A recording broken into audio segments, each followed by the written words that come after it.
Assalamu alaikum students, welcome to your chemistry class. Today we will discuss applications of equilibrium constant. The value of equilibrium constant is specific and remains constant at a particular temperature. अब जो equilibrium constant है ये आपको किसी भी chemical reaction के बारे में बहुत important information देता है. For example, it gives us information about direction of reaction, extent of reaction, and the effect of various factors on equilibrium constant and equilibrium position. सबसे पहले डायरेक्शन ऑफ रिएक्शन देखते हैं कि किसी भी केमिकल रिएक्शन को देख के हमें ये कैसे पता चलेगा कि either it is going in the forward direction और in backward direction. So equilibrium constant helps in finding the direction in which reaction proceeds. इस चीज़ के लिए इम्पॉर्टेंट है कि हमें रिएक्शन कोशेंट के बारे में पता होना चाहिए. अब रिएक्शन कोशेंट क्या है? It is the ratio of product of the concentration of products to that of the reactants.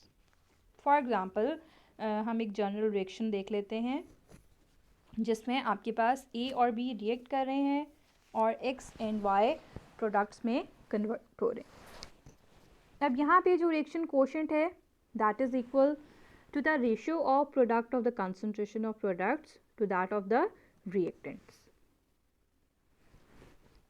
अब यहाँ से हमें इंफॉर्मेशन मिलती है कि when QC is less than K, QC is less than K means कि आपके पास जो products हैं that are in less amount, जो आपके पास product हैं वो कम concentration में हैं. क्योंकि अभी हमने देखा था कि जो रिएक्शन कोशेंट है that is equal to the ratio of concentration of product to the concentration of reactant. इसका मतलब है QC और जो कंसंट्रेशन है प्रोडक्ट का इनका डायरेक्ट रिलेशन है. तो अगर QC कम है इसका मतलब है कि आपके पास उस पूरे रिएक्शन मिक्सचर में प्रोडक्ट की कंसंट्रेशन कम है और रिएक्टेंट की कंसंट्रेशन ज़्यादा है. That mean reaction will proceed in the backward direction. अब अगर QC इक्वल है K के इसका मतलब है कि rate of reverse reaction is equal to the rate of forward reaction. But if QC is greater than K that means कि आपके पास जो प्रोडक्ट की कंसंट्रेशन है वो ज़्यादा है. तो यहाँ से हमें ये आइडिया मिलेगा कि रिएक्शन जो है it proceed in the forward direction. So it's important for MCQ and for short question कि आपको इक्विलिब्रियम कांस्टेंट किस तरह से डायरेक्शन ऑफ रिएक्शन बताता है. So if QC is less than K it will proceed in backward direction. When QC is greater than K the reaction will proceed in forward direction and when QC is equal to K the reaction will be at equilibrium. Next is the extent of reaction. Extent of reaction mean कि किस हद तक कोई reaction complete हो चुका है. So if the equilibrium constant is very large this indicates that the reaction is almost complete and if the value of Kc is small it reflects that the reaction does not proceed appreciably in the forward direction. And if the value of Kc is very small this shows a very little forward reaction. For example, अगर आप equilibrium constant देखें for the decomposition of ozone to oxygen it is 10⁵ at 25 degree Celsius. यहाँ से आप देख सकते हैं कि वैल्यू Kc की बहुत ज़्यादा है दैट इज़ 10⁵ और 25 degree Celsius is a normal room temperature. So क्या इन्फॉर्मेशन मिली हमें कि that at room temperature ozone is unstable and decomposes very rapidly to O2. So this reaction is almost complete. अगर आप एक और एग्जांपल देखें decomposition of HF at 2000 degree Celsius तो इसके लिए जो इक्विलिब्रियम कांस्टेंट की वैल्यू है it's 10⁻⁻13. The value is very small और टेम्परेचर बहुत ज़्यादा है. इसका मतलब है कि HF जो है ये हाईली स्टेबल है and there is a slow decomposition of HF. तो आपके पास जो रिएक्शन है ये अप्रिशिएबली मूव नहीं कर रहा towards the forward direction. Next है affect of conditions on the position of equilibrium. अब इक्विलिब्रियम कांस्टेंट या पोजीशन ऑफ इक्विलिब्रियम जो है ये दोनों डिफरेंट टर्म्स हैं। के सी इक्विलिब्रियम कांस्टेंट जो है इसकी हमेशा कांस्टेंट वैल्यू होती है एट अ पर्टिकुलर टेम्परेचर, जबकि जो रेशियो है प्रोडक्ट्स की to the reactant in equilibrium mixture is describe as the position of equilibrium. तो पोजीशन ऑफ इक्विलिब्रियम को आप चेंज कर सकते हैं by changing the external conditions like temperature, pressure and concentration. So if Kc is large, then the position of equilibrium lies on the right side, and if it is small, the position of equilibrium lies on the left for a reversible reaction. That means कि अगर Kc ज़्यादा है तो इसका मतलब है position of equilibrium ये show कर रही है कि आपका रिएक्शन फॉरवर्ड डायरेक्शन में मूव कर रहा है, और अगर Kc की वैल्यू स्मॉल है तो पोजीशन ऑफ इक्विलिब्रियम से आप ये आइडिया ले सकते हैं कि आपका जो रिएक्शन है वो रिवर्स डायरेक्शन में मूव कर रहा है। Next is the Le Chatelier's principle, जो अभी हमने बात की कि कंसंट्रेशन, प्रेशर या टेम्परेचर जो है वो इक्विलिब्रियम को डिस्टर्ब करता है, तो इसको हम ली शटलर्स प्रिंसिपल से बहुत अच्छे से स्टडी कर सकते हैं। This principle states that if a stress is applied to a system at equilibrium, the system acts in such a way so as to nullify as far as possible the effect of that stress। कि आपके पास एक system है जो कि equilibrium पे maintain खड़ा हुआ है, rate of reverse and rate of forward reaction equal है। अब आप उस सिस्टम पे कोई स्ट्रेस अप्लाई करते हैं, स्ट्रेस मीन कंसंट्रेशन चेंज करते हैं, प्रेशर चेंज करते हैं या टेम्परेचर चेंज करते हैं, तो वो जो सिस्टम है वो हर मुमकिन हद तक कोशिश करेगा उस स्ट्रेस को ख़त्म करने की। दैट मीन्स कि वो कोशिश करेगा कि दोबारा से इक्विलिब्रियम पोजीशन को अटेन करे। अब ये जो सिस्टम है ये कम्प्लीटली कैंसिल तो नहीं करेगा उस इफेक्ट को, but it will minimize it. So Le Chatelier principle has a wide range of application for ascertaining the position and composition of the physical and chemical equilibria. Effect of change in concentration को study करते हैं। आप देखिए, अगर आपके पास एक chemical reaction हो रहा है, उसमें आपके पास रिएक्टेंट्स भी हैं और प्रोडक्ट भी हैं। आप किसी एक चीज़ को अगर निकालते हैं या किसी दूसरी चीज़ को ऐड करते हैं, तो उस पूरे सिस्टम की जो पोजीशन ऑफ इक्विलिब्रियम है वो डिस्टर्ब हो जाएगी। For example, addition of a substance among the reactants or removal of a substance among the product at equilibrium stage disturbs the equilibrium position and the reaction is shifted to the forward direction। कि आपने reactant add किया और product जो है उसमें से निकाल लिया, तो ऑब्वियसली जब रिएक्टेंट की कंसंट्रेशन बढ़ेगी तो वो ज़्यादा रिएक्ट करके क्या बनाएंगे, प्रोडक्ट। या आप इसको इस तरह से एक्सप्लेन कर सकते हैं कि प्रोडक्ट की कंसंट्रेशन कम होने की वजह से सिस्टम को ये एक इंफॉर्मेशन मिली या एक मैसेज मिला कि प्रोडक्ट की कंसंट्रेशन कम हो चुकी है, रिएक्टेंट रिएक्ट करके दोबारा से क्या बनाए, product. So reaction will shift to forward direction. Similarly the addition of a substance among the products और the removal of the substance among the reactant will derive the equilibrium towards the backward direction। कि अब आपने product को add कर दिया और reactant को बीच में से निकाल लिया, तो सिस्टम को ये इंफॉर्मेशन मिलेगी कि प्रोडक्ट की कंसंट्रेशन बढ़ चुकी है, रिएक्टेंट की कम हो चुकी है, तो प्रोडक्ट रिएक्ट करके बैकवर्ड डायरेक्शन में जाके रिएक्टेंट्स को दोबारा बनाएंगे। सो by addition and by removal of any substance आप equilibrium position को disturb कर सकते हैं। So removing one of the products can therefore increase the yield of reversible reaction। One thing important कि यहाँ पे ये जो effect of change in concentration है ये सिर्फ equilibrium position को disturb कर रहा है। आपके जो value है K की it remains constant। अब ये जो कॉन्सेप्ट है इसको आप ज़्यादातर यूज़ करते हैं in common ion effect, and the common ion effect follows the Le Chatelier's principle. एक इक्वेशन जो है केमिकल रिएक्शन उसको देखते हैं। बिस्मथ ट्राइक्लोराइड है, उसकी हाइड्रोलिसिस अगर आप करवाएं तो प्रोडक्ट में फॉर्मेशन हो रही है बिस्मथ ऑक्सीक्लोराइड की और HCl की।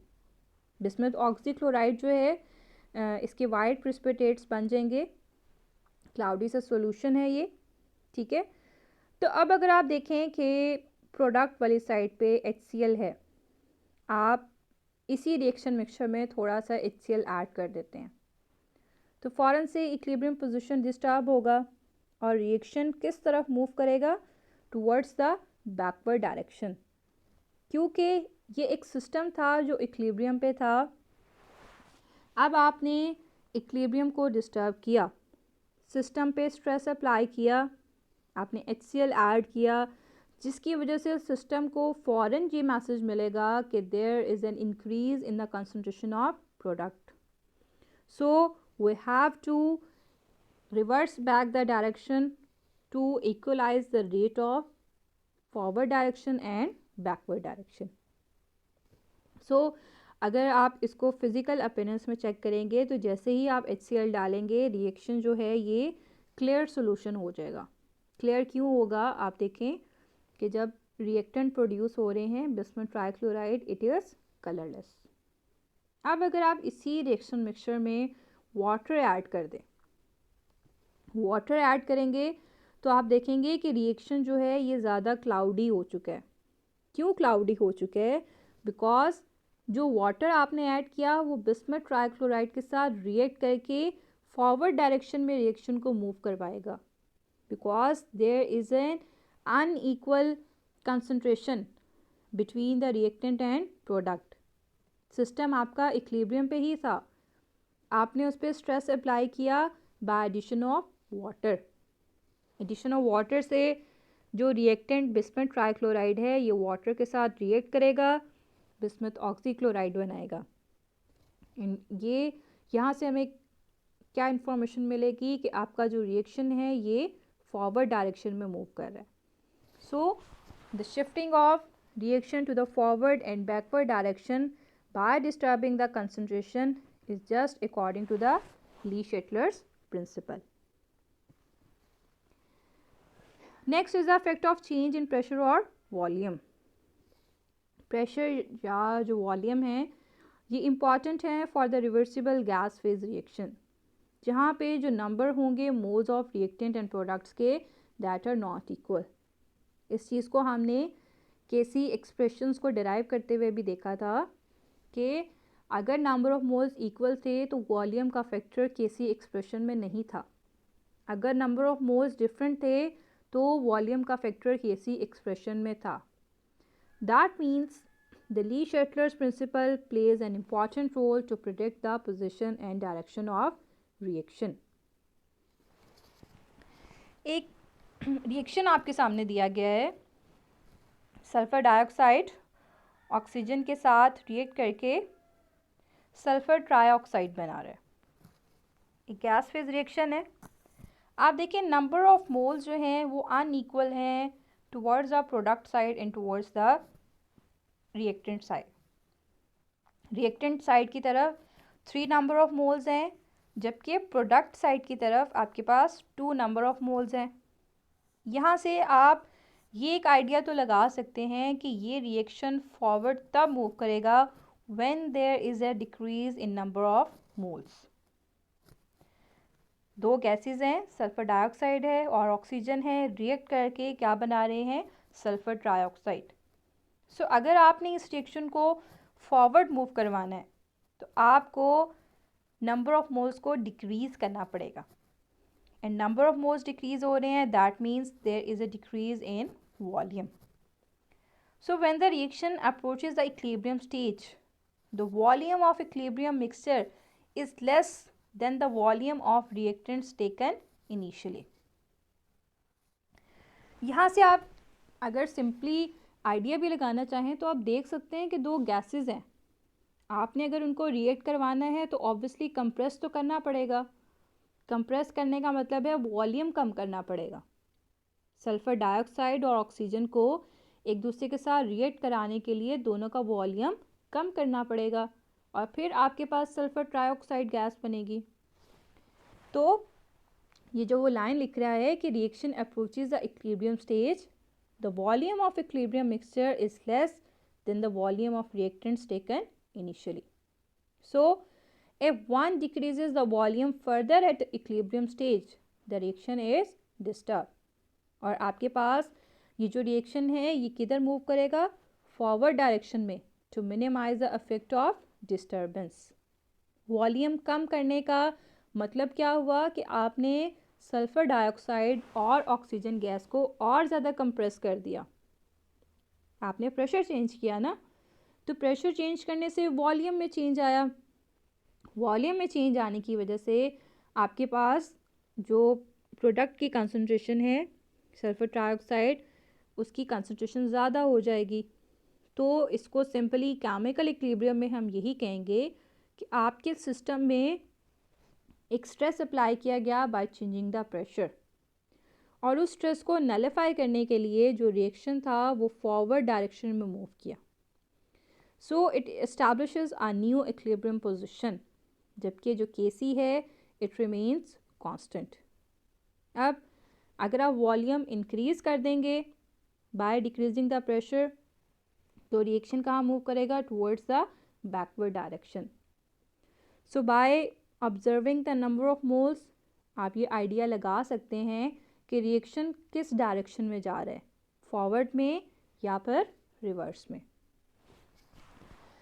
होप सो आपको आज का लेक्चर समझ आया होगा।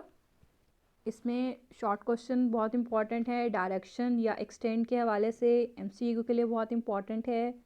बाकी आपको ये कॉन्सेप्ट क्लियर होना चाहिए कि by unequal number of moles of reactant and product there is no effect of volume. But अगर आपने नंबर ऑफ मोल्स रिएक्टेंट या प्रोडक्ट के चेंज कर दिए, then there will be effect of volume on position of equilibrium. जो third चीज़ important है that is Kc is different and the position of equilibrium is different. Kc is just a constant and it always remains constant, जबकि जो position of equilibrium है ये change हो सकती है by changing external conditions. So it's all about today's lecture. Next lecture में हम further जो एप्लीकेशंस हैं इक्विलिब्रियम कांस्टेंट की उसको डिस्कस करेंगे। Till then, Allah Hafiz, stay happy, stay blessed.